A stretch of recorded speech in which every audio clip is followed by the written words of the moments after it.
ഇന്നത്തെ റെസിപ്പി ഒരു സ്പെഷ്യൽ ഫില്ലിങ്ങോട് കൂടി ലെയറായിട്ട് ഉണ്ടാക്കിയെടുത്തിട്ടുള്ള നല്ലൊരു പലഹാരത്തിൻ്റെയാണ്. ഉണ്ടാക്കിയെടുക്കാൻ നല്ല എളുപ്പമാണ്, നല്ല ടേസ്റ്റുമാണ് ഇത് കഴിക്കാനായിട്ട്.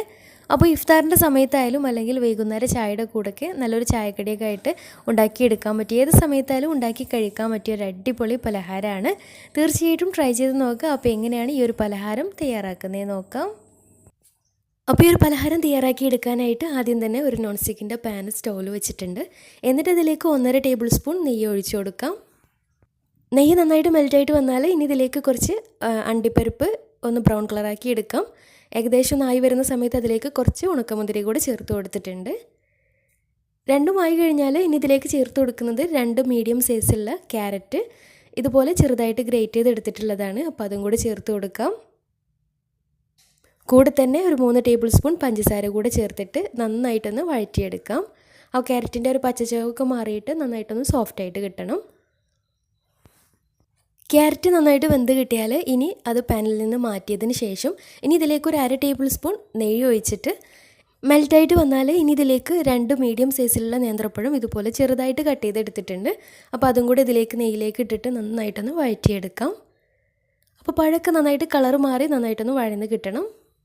പിന്നെ ഇതിലേക്ക് പഴം എടുക്കുന്ന സമയത്ത് പാകത്തിന് പഴുപ്പായിട്ടുള്ള പഴം എടുക്കുക. ഒരുപാട് പഴുപ്പ് കൂടിയതാകുമ്പോൾ അത്ര അങ്ങോട്ട് ടേസ്റ്റ് ഉണ്ടാവില്ല. അപ്പോൾ പഴമൊക്കെ ഏകദേശം വഴന്ന് വരുന്ന സമയത്ത് ഇനി ഇതിലേക്ക് ഒരു 2 ടേബിൾ സ്പൂൺ പഞ്ചസാര ചേർത്ത് കൊടുക്കാം. കൂടെ തന്നെ ഒരു പിടുത്തം തേങ്ങ ചിരകിയതും കൂടി ചേർത്ത് കൊടുത്തിട്ടുണ്ട്. തേങ്ങയുടെ അളവൊക്കെ നിങ്ങളുടെ ഇഷ്ടത്തിനനുസരിച്ച് ചേർത്ത് കൊടുക്കാം. അപ്പോൾ തേങ്ങ കൂടെ ചേർത്ത് ചെറുതായിട്ടൊന്ന് വഴന്ന് വരുന്ന സമയത്ത് ഇനി ഇതിലേക്ക് 1/2 ടീസ്പൂൺ ഏലക്കാപ്പൊടി കൂടി ചേർത്ത് കൊടുക്കാം. ഇനി ഇവയെല്ലാം കൂടെ നന്നായിട്ടൊന്ന് മിക്സാക്കി എടുക്കാം. പഞ്ചസാരയൊക്കെ മധുരത്തിനനുസരിച്ച് ചേർത്ത് കൊടുക്കുകയും ചെയ്യാം. ഇനി കുറച്ച് സമയം നന്നായിട്ടൊന്ന് മിക്സാക്കി എടുത്തതിന് ശേഷം ഇനി ഇതിലേക്ക് നേരത്തെ വേവിച്ച് വെച്ചിട്ടുണ്ടായിരുന്ന ക്യാരറ്റും കൂടെ ചേർത്ത് കൊടുക്കാം. പഴമൊക്കെ നന്നായിട്ട് ഒരു ബ്രൗൺ കളറായിട്ട് വരുമ്പോഴാണ് കേട്ടോ കൂടുതൽ ടേസ്റ്റ് ഉണ്ടാവുക ആ ഒരു ഫില്ലിങ്ങിന്. അപ്പോൾ ഇത്രയേ ഉള്ളൂ, ഇതിലേക്കുള്ള ഫില്ലിങ്സ് റെഡി ആയിട്ടുണ്ട്. ഇനി ഒരു ബാറ്റർ റെഡിയാക്കി എടുക്കണം. അപ്പോൾ അതിന് വേണ്ടിയിട്ട് ഒരു മിക്സിയുടെ ജാറിലേക്ക് ഒരു കോഴിമുട്ട പൊട്ടിച്ചൊഴിക്കാം. കൂടെ തന്നെ 1/4 കപ്പ് വെള്ളം കൂടെ ചേർത്ത് കൊടുക്കാം. സാധാരണ വെള്ളമാണ് കേട്ടോ, ചൂടുള്ള വെള്ളമൊന്നുമില്ല. ഇനി ഇതിലേക്ക് 1 കപ്പ് അളവിൽ 1 കപ്പ് നിറയെ മൈദ ചേർത്ത് കൊടുത്തിട്ടുണ്ട്. പിന്നെ പാകത്തിന് ഉപ്പും കൂടെ ചേർത്തിട്ട് ഇത് നന്നായിട്ടൊന്ന് അടിച്ചെടുക്കാം. അപ്പോൾ അങ്ങനെ നന്നായിട്ട് അടിച്ചെടുത്തിട്ടുള്ള ബാറ്ററാണ്. അപ്പോൾ ഈ ഒരു ലൂസിലാണ് കേട്ടോ ബാറ്റർ വേണ്ടത്. ഇനി നമുക്ക് ദോശ ചുട്ടെടുക്കാം. അപ്പോൾ അതിന് വേണ്ടിയിട്ട് ഒരു നോൺ സ്റ്റിക്കിൻ്റെ പാൻ സ്റ്റൗവിൽ വെച്ചിട്ട് നന്നായിട്ട് ചൂടായിട്ട് വരുമ്പോൾ 1.5 തവി മാവായിട്ട് ഇതുപോലെ ഒഴിച്ചിട്ട് ഇതുപോലെ ചുറ്റിച്ചെടുക്കാം. അടച്ച് വെക്കേണ്ട ആവശ്യമൊന്നുമില്ല കേട്ടോ. ഒരു ഭാഗം ആയി കഴിഞ്ഞാൽ മറിച്ചിട്ട് കൊടുക്കാം. 2 ഭാഗം ഒന്ന് വേവിച്ചെടുക്കാം.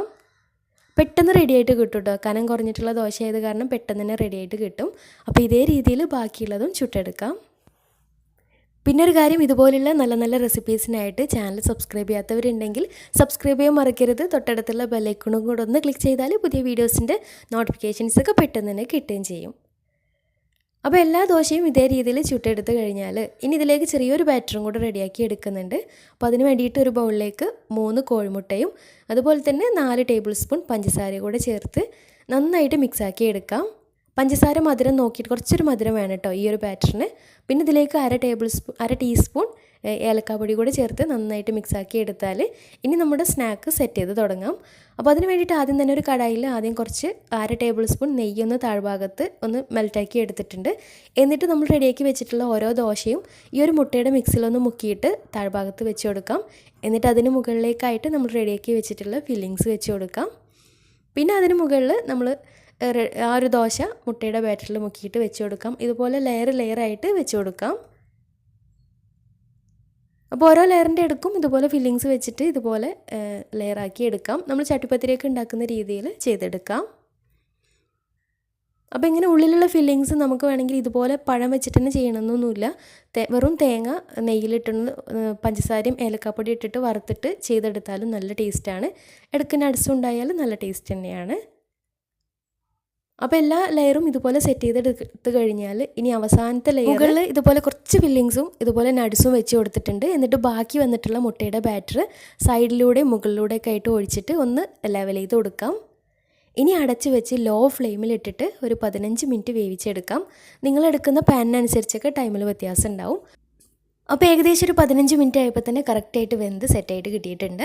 ഇനി മുകൾ ഭാഗം ഒന്ന് ബ്രൗൺ കളറാക്കി എടുക്കാൻ വേണ്ടിയിട്ട് നെയ്യ് സ്പ്രെഡ് ആക്കിയിട്ടുള്ള ഒരു പാനിലേക്കൊന്ന് മറിച്ചിട്ട് കൊടുക്കാം. ഒരു പാനിലേക്ക് മറിച്ചിട്ട് കൊടുത്തിട്ട് ഒരു 2-3 മിനിറ്റ് ഒരു ഹൈ ഫ്ലെയിമിൽ ഇട്ടിട്ട് വേവിച്ചെടുക്കാം. അപ്പോൾ മുകൾ ഭാഗം ഇതുപോലെ ഒന്ന് ബ്രൗൺ കളറാക്കി എടുക്കുമ്പോൾ കാണാനൊന്നും കൂടെ ഭംഗിയാണ്.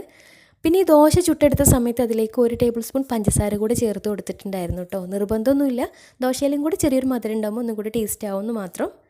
അപ്പോൾ ഇത്രയേ ഉള്ളൂ, സിമ്പിളായിട്ട് പെട്ടെന്ന് ഉണ്ടാക്കിയെടുക്കാൻ പറ്റിയ നല്ലൊരു പലഹാരമാണ്. തീർച്ചയായിട്ടും ട്രൈ ചെയ്ത് നോക്കുക. അപ്പോൾ ഈ ഒരു ഇഫ്താറിൻ്റെ സമയത്തായാലും അതുപോലെ തന്നെ വൈകുന്നേരം ചായയുടെ കൂടെ ആയാലും നമുക്ക് രാവിലെ ബ്രേക്ക്ഫാസ്റ്റിനായാലൊക്കെ ഉണ്ടാക്കിയെടുക്കാൻ പറ്റിയ നല്ലൊരു ഐറ്റമാണ്. തീർച്ചയായിട്ടും ട്രൈ ചെയ്ത് നോക്കുക. ട്രൈ ചെയ്തിട്ട് നിങ്ങളുടെ ഫീഡ്ബാക്ക്സ് താഴെ കമൻറ്റ് ബോക്സിൽ അറിയിക്കാൻ മറക്കരുത്. അപ്പോൾ ഇന്നത്തെ വീഡിയോ ഇഷ്ടമായെന്ന് വിചാരിക്കുന്നു. ഇഷ്ടമായെങ്കിൽ ലൈക്ക് ചെയ്യുക, ഫ്രണ്ട്സ് റിലേറ്റീവ്സിനൊക്കെ ഒന്ന് ഷെയർ ചെയ്ത് കൊടുക്കാനും മറക്കരുത്. അപ്പോൾ നല്ല അടിപൊളി വീഡിയോയുമായി വീണ്ടും വരാം. അതുവരെ take care, bye, thank U.